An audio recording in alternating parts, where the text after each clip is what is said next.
男模。第3是多节腔佛说。是法则言64。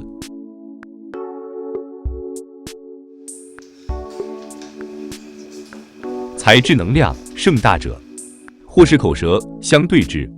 何以故？心理是洽人于凡，是非多故。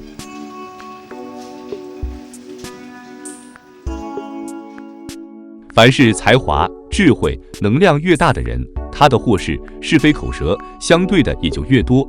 这是什么原因呢？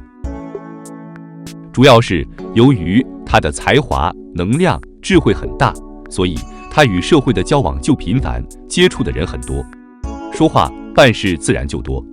这中间难免不出现多元化这样或那样的矛盾，同时各种人的思想水平、认识都参差不齐，对他的褒、贬、毁、誉也各不相同，这样自然而然或是非口舌就多，这是自然客观存在的科学之理，毫不奇怪。感谢您的收看，欢迎订阅、按赞、留言及分享我们的频道。